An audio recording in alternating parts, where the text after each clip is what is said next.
sit amongst the eucalypts. I get hip when I sit amongst the eucalypts. I can chill it all day, I ain't moving it. Super healing, super healing. Yo, welcome back.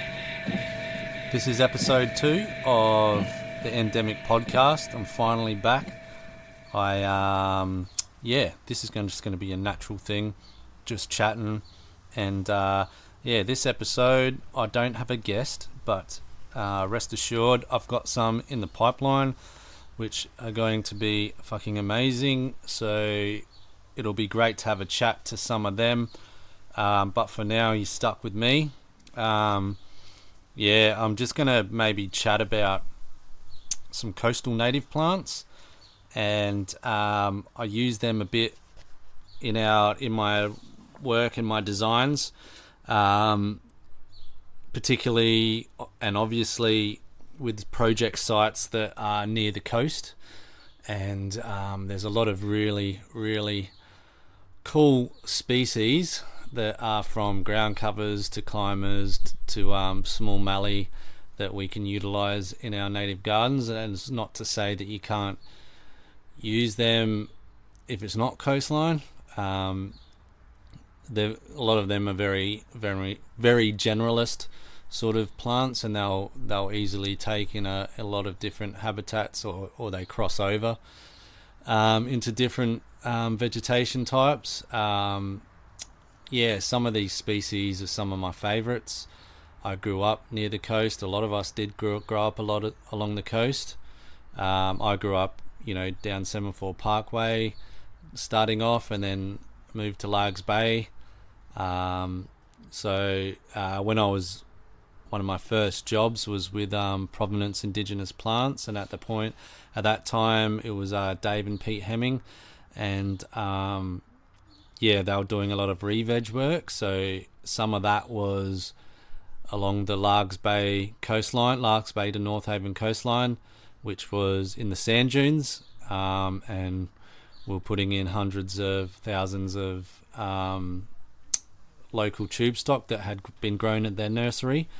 I was at the sweet tender age of maybe 17 to 20 years old and beyond, and it was a great introduction to the coastal dunes and rehabilitation of those dunes, seeing what lives in those dunes, including lots of snakes, dragon lizards, all sorts, and it was sort of my little introduction into planting and planting the right species. So I used to have a CD Walkman back then on the belt, listening to my favorite CDs at the time. I can remember Savage Thoughts by King Kapisi came out, Samoan hip hop from NZ, and I remember that vividly. Just such a great feeling planting in the sand and listening to this amazing album that I still bump to this day. But let's get into some of the species. I've just got one of my projects here. I did one for Jezza. Shout outs to Jezza. Did his front garden. We planted it out last year, and he's near Aldinga Beach, so he wanted a real hardy sort of front garden. Lots of saltbush, things that would remind him of the coastal rural areas. Maybe when you drive to some of the back country roads. So I sort of broke it up into a couple of different areas. I had like the coastal scrubland zone and coastal sand dune and grassland zones, and then I just mixed it up with riparian sedgeland zone, which is like more for like your rain garden sort of stuff. So any catchments in the front garden where we can derive it from either stormwater or just natural runoff, and then the water stays in that front garden. and then permeates out, and eventually will increase the soil activity and retain moisture, and assist the plants that we put in to grow. I do a little plant zone called multi-use green zone as well, which is sort of like just my go-to plants that are sort of that I can chuck in around pathways, rocks, and stuff. So yeah, and just to cover, you know, a lot of our metropolitan coastline used to have a lot of large sand dunes, and I always think what it would have been like. You know, it would have been fucking amazing. It would have been immense. A lot of the Adelaide Plains, I think, never really touched the sea, only on certain outlet points, not the Torrens anyway. And, you know, the big floodplains stopping at the sand dunes, and just the vegetation types that would have occurred, and how amazing that cross section of plants and the wildlife that would have occurred. But us fucking humans, we just love to build a fucking house right on the sand dunes so that we can be so fucking close to the water. Bunch of arseholes, I tell you. It's a shame that we have lost a lot of good coastline along our metro areas. I wish there was like more sections like Tennyson Dunes and the like, where we just let the sand dunes be, let that habitat and ecosystem thrive, you know, in our metro areas. But yeah, people with money want to go right to the fucking foreshore, and then complain that people want to do things down on the coast, you know. Just my 2 cents, you know. And fucking building coastal walls that just fucking wash away the sand. So they're carting tons and tons, hundreds of tons and thousands of tons of sand. Build a boat harbour here, build a boat harbour there. Yeah, anyway. Breaks my heart when I think about what our coastline was. And but, you know, we work with what we have. So yeah, so we have the first dunes, and then we back secondary dunes, and then behind the dunes we start, I think, getting into grassland and the mallee and whatnot. So for garden reason, in your garden, I would start with some of the easier species that grow, and you know, your salt bushes, and one of my favourites is the coastal rosemary, so Olearia, however you want to pronounce it, or coastal daisy bush. I've got one in my backyard. It's growing awesome. There's like more of a coastal species than more of a plains inland species. But check that out, Olearia, Olearia, or I say Olearia. I've just always said it like that. I don't give a fuck. It's just what it is. Coastal daisy bush. So it's very fragrant as well. It's got a beautiful, I would say, fruity, sort of passion fruity smell. So I use it a lot in cooking, you know, as a garnish, and also as part of a marinade. Yeah, it shrubs up to about, you know, meter to 2 meter and a half wide. Can grow up to 2 meters high, but generally stays pretty low, shrubby, nice silky blue sort of grey colour.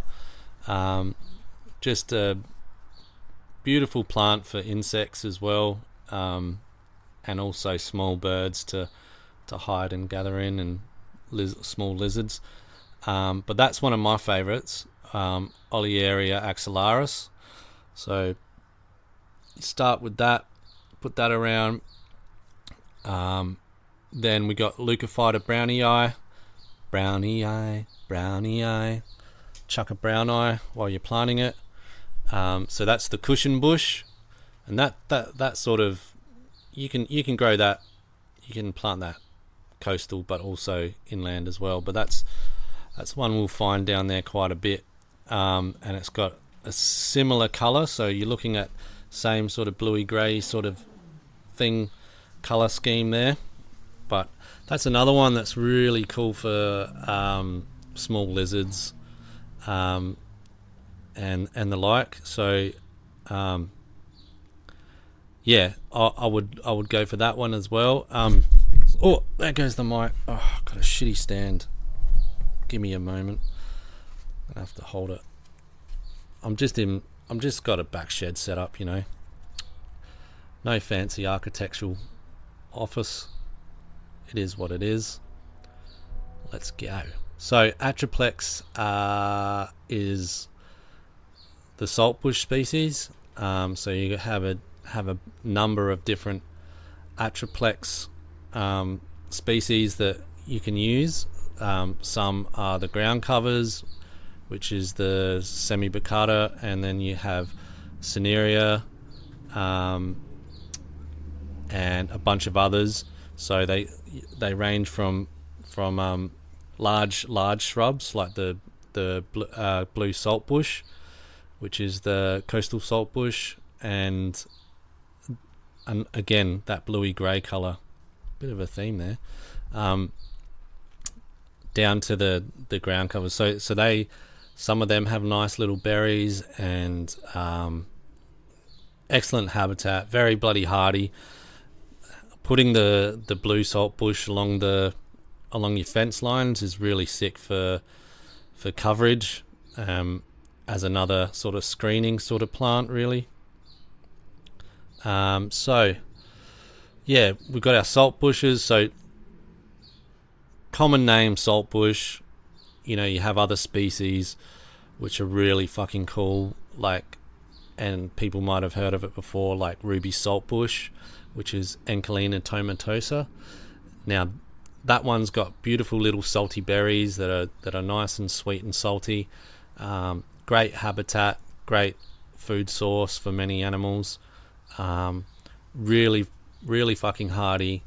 A bit more in your light, more probably bluey greeny sort of colour, with the red, yellow, and orange berries. So that's like a really generalist sort of species that will readily grow, probably like knee height. You got Mariana, which is similar to the Encolina, maybe slightly bit bigger, has more of a maroon colour in it, and a different green. So, and they have berries as well, which are quite nice.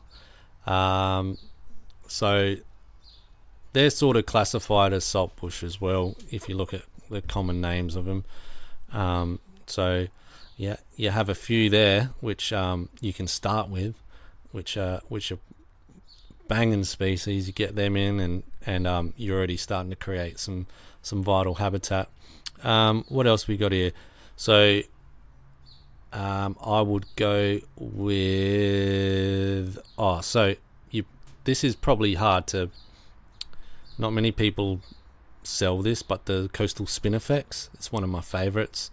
We used to grow it a bit at the nursery when I worked at Providence. I don't think Pete does it anymore, or if he might do a special order.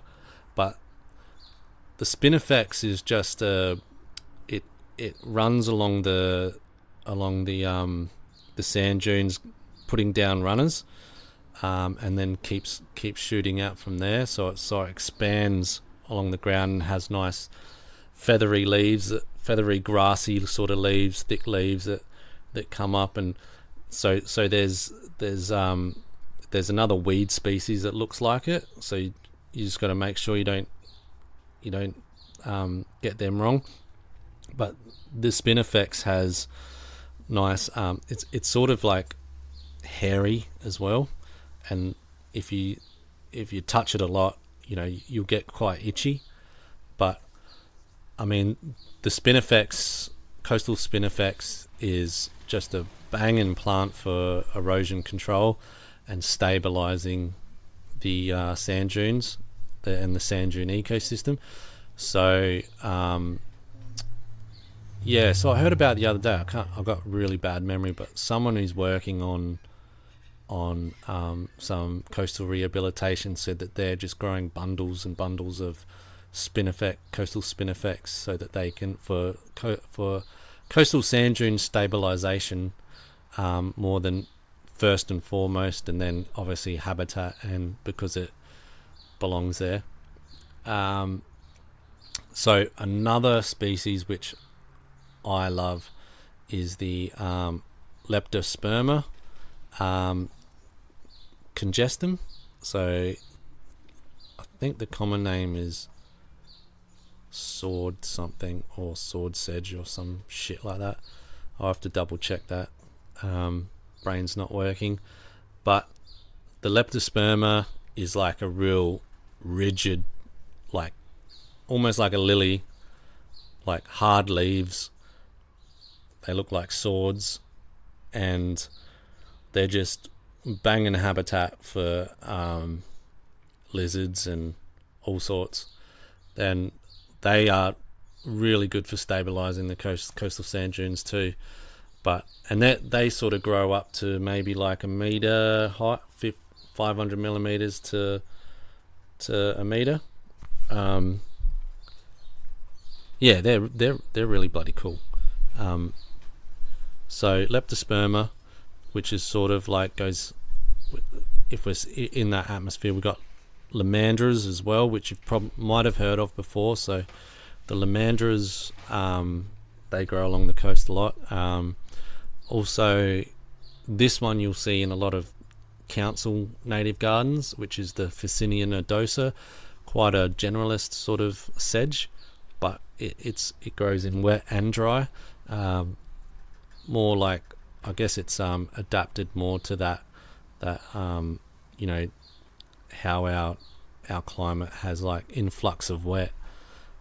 It'll get saturated, it'll get wet feet, and then it'll be dry for fucking ages, similar to like a flooding creek, and then it goes dry for a large part of the year.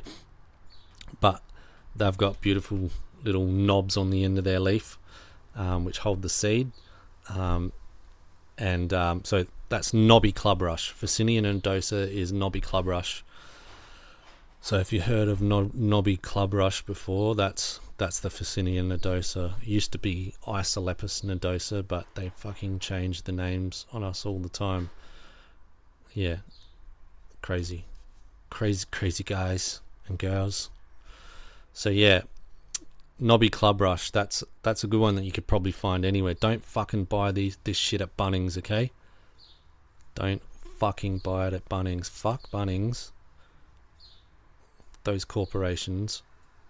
Go to a local nursery. State Flora. Go to State Flora up at Belair National Park. Support Provenance Indigenous plants out near Salisbury. You can go to Trees for Life if they're selling stuff. But yeah, don't buy the native plants from Bunnings. You don't need to do that. So let's jump to maybe native grasses. So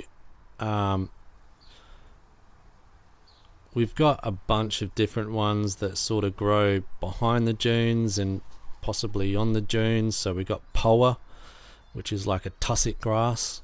So you got a few different species of poa, like the poa labs. I'm not going to pronounce it right now because I don't have the brain capacity, but the poa species are really beautiful tussock grasses. So they have like they clump up and they're beautiful when they get to maturity and they sway in the breeze. Now they'll sort of like die back a bit, and then you can brush cut them, let them self seed, and they're just lovely. I've got a bunch of those grasses at our project in Wollonga at the Three Little Pixies farm. They're really looking beautiful at the moment. They've died off a bit, or like browned off, and they've seeded, and their seed looks spent, but it's still swaying in the breeze so nice. The native grasses too, once they after they seed and they've thrown their seed out, what's left over is really nice to cut and put in a vase and as like an ornamental piece in the house. We've done it, and some of those, like particularly the wallaby grasses, that it lasts for years. Yeah, it doesn't break down. So, and I think they look amazing.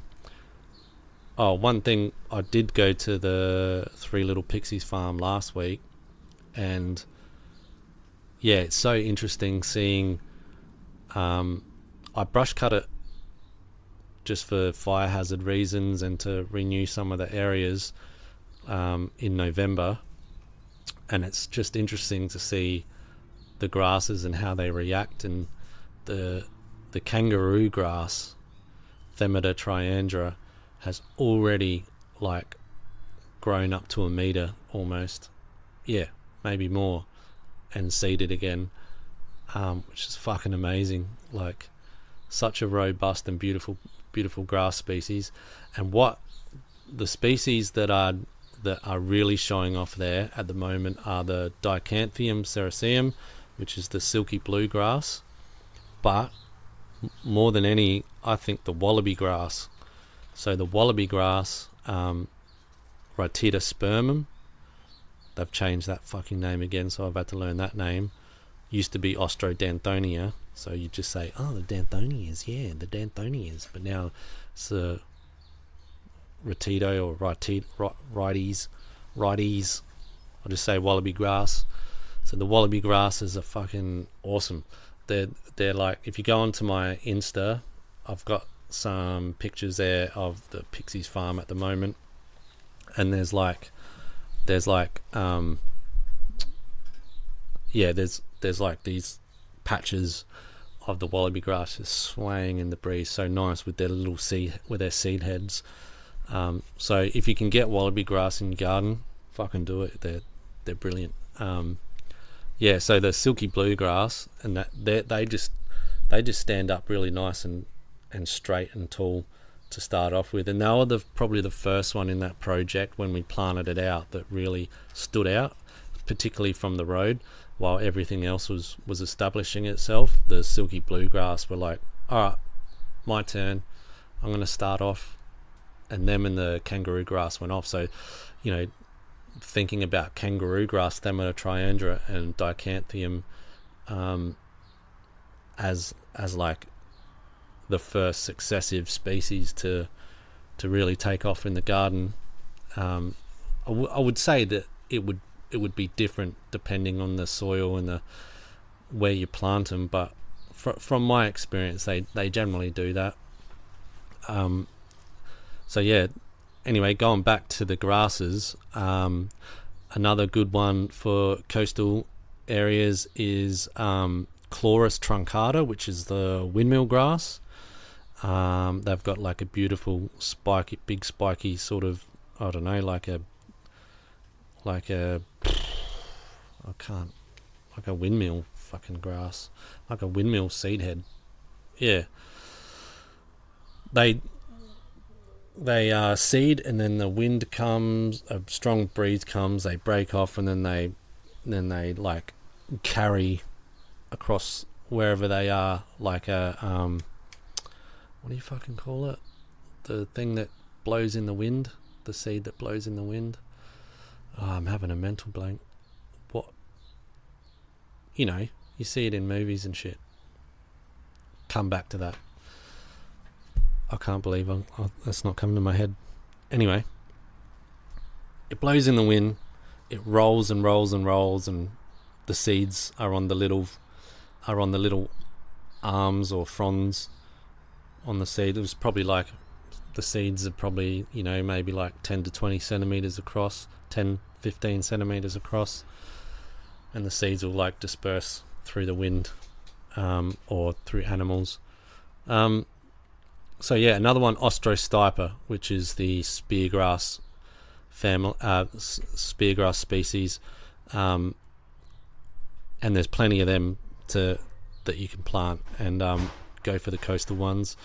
But they're beautiful for getting that self-seeding and that, nice patches where the wind can make it look brilliant. So what else? We've gone through quite a few actually, and starting to get times happening. Also Tetragonia implexicoma. That's like the little fleshy leaf. It's like almost like it's the bower spinach pretty much. So almost like Warrigal greens, but it's our South Australian version, which is edible. It's like a sea spinach almost. Very salty, but I actually haven't really used it a lot in cuisine, in cooking, but I think I will. I have to get it growing. But that's a really cool species. If anything, it's great for the wildlife. What else? I know I'm missing some absolute killers. Kunzea pomifera, or the muntries. So that is an excellent bush tucker. Quite popular now because it's it's like little bush tucker apples. Very fleshy. I think they're like, I would say, not quite a centimetre big, maybe half a centimetre big, something like that, but really nice fleshy apple-like sort of texture, and they're a ground cover. But if you go up to, say, the Aldinga scrub, there's some really big patches in there. Also, over, do you know the boat shed over at Hallett Cove Conservation Park, or National Park Conservation Park? In there's that walk from the boat shed. You just got to watch out for the fucking runners setting time splits and shit. But there's a big patch on the right hand side there as you walk in, and that, awesome banging habitat. Insects love it. You always get a lot of native bees around them. So yeah, the muntries or the Kunzea. Billardiera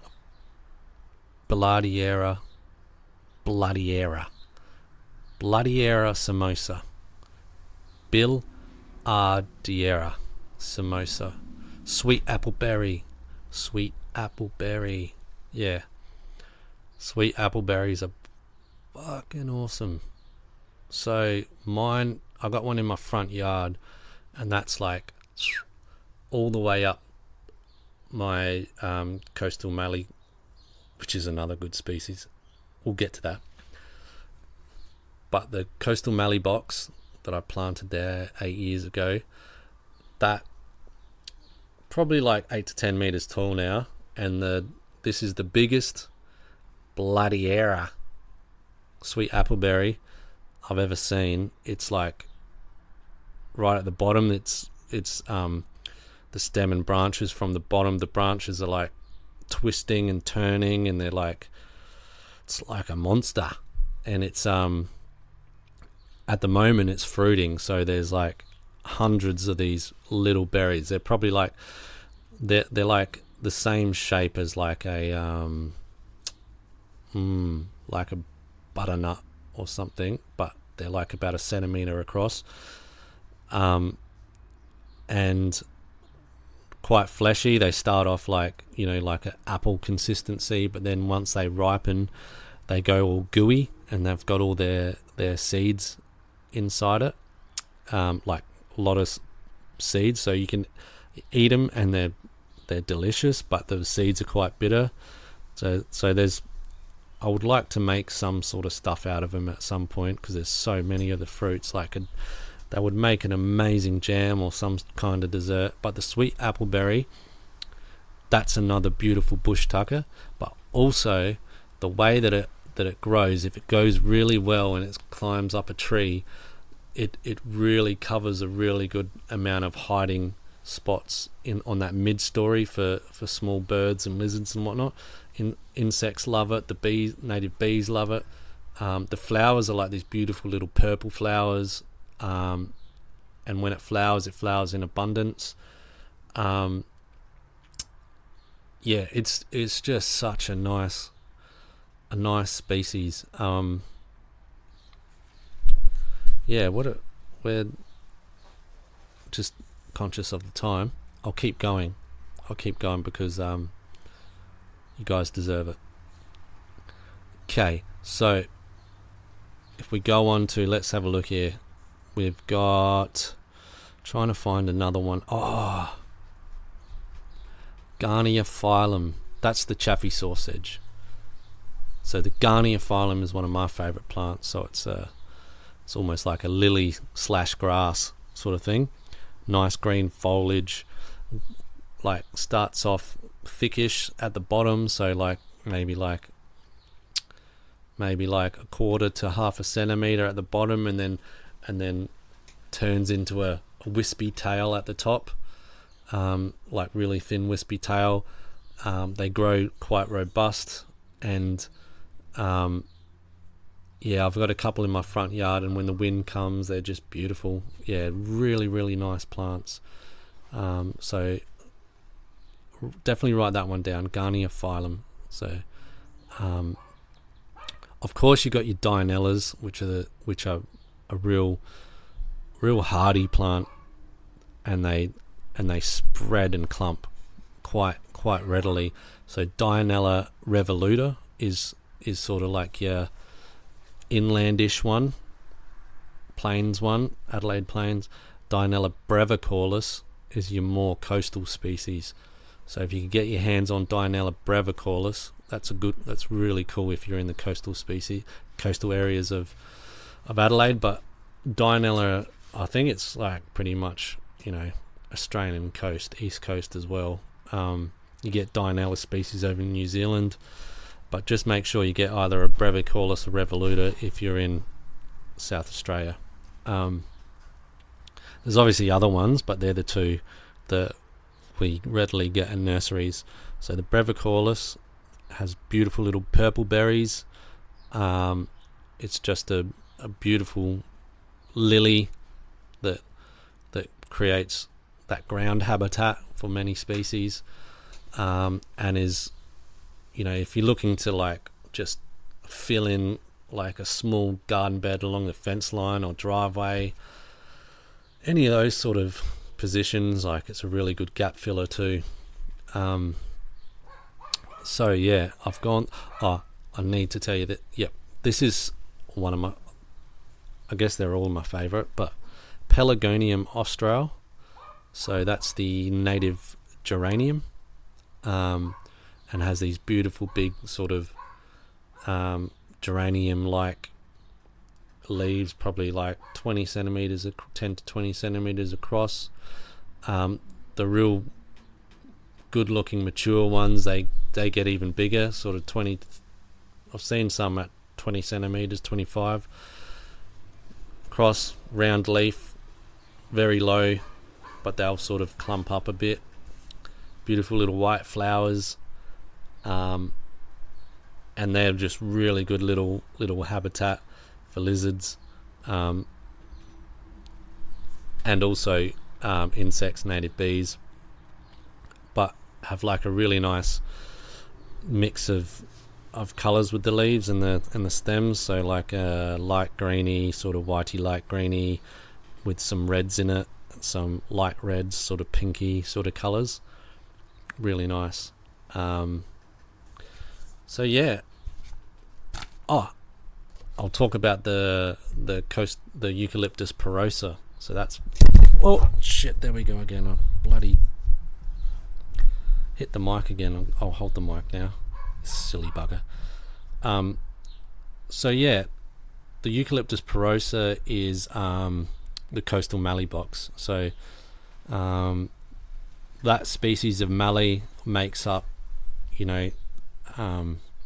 quite a few different vegetation communities, or pre-existing from before colonization. It would have been in major abundance and sort of still is around.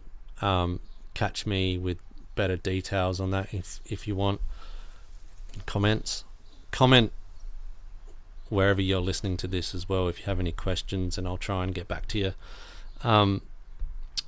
So I planted 2 in my front yard 8 years ago, and the canopy is amazing. It's transformed the front garden from what it was, which was shit, and the life it brings is, they bring amazing. Like, there's can't really put a value on that. Mine recently flowered through the end of spring, and like the abundance of life and insects and bees and all sorts was just phenomenal. I'd be out there all the time, sort of checking up on it. But they're like a really good small gum that we can put back into the suburbs without people getting worried about the size of gums and falling limbs and shit, but still sort of tick a box of, like, we have gum trees in our suburbs, like, because we need to get them back in the suburbs. We've lost a lot of canopy. It's not completely the full answer, but if we get these small mallees, small gums back into our gardens, it does tick a lot of boxes for habitat and a canopy zone, like a low mid canopy zone. Coastal mallee box, Eucalyptus porosa, you can get that from State Flora. Go hit them up, ask for a small mallee that comes from South Australia. So that's growing to, like, I think they grow to like 10 to 15 meters or something.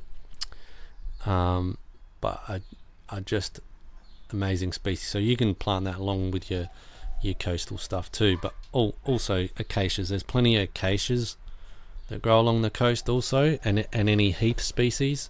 So leucopogon. Leucopogon is a coastal bearded heath. Is a good one. So I haven't gone into the more larger ones, but Acacia cupularis, coastal umbrella bush, definitely.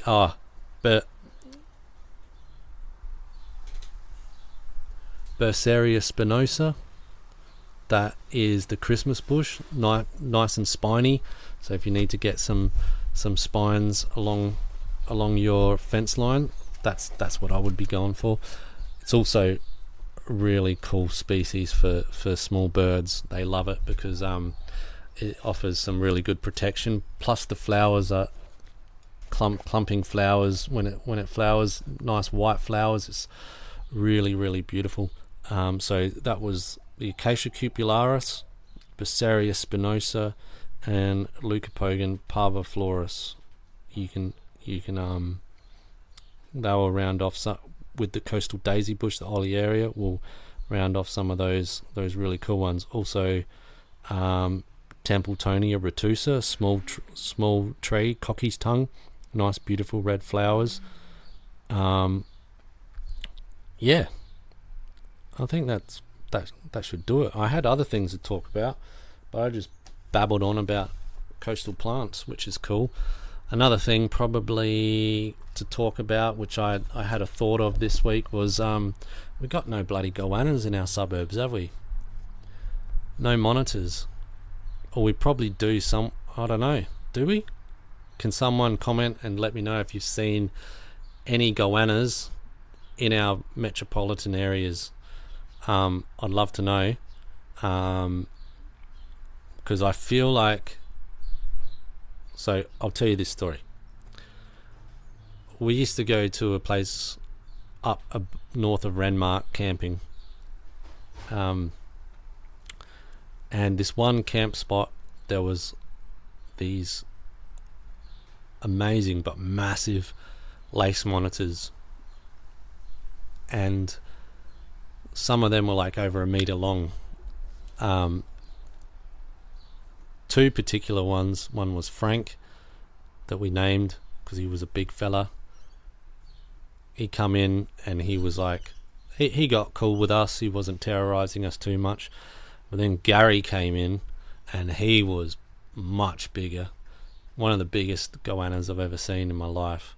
And he terrorized us a bit. He got into the tent, got into rubbish, was terrorizing my wife Liz when she was just trying to have a day nap. He was like eating carp whole, smacking the. We'd catch a carp, put it on the side. He'd run up, grab it, start smacking it against a gum tree, and then swallowing it whole, like just an absolute maniac. Anyway, what I'm getting at is every time we've been camping there, the same spot, like a number of times, always seen the goannas, but we've never seen any snakes, and it's like prime snake country. So sort of putting two and two together, it sort of makes sense that snakes were in lower numbers in those areas because of the territory the goannas held. That's my thinking anyway, like, you know, always thinking about how these things, how nature works.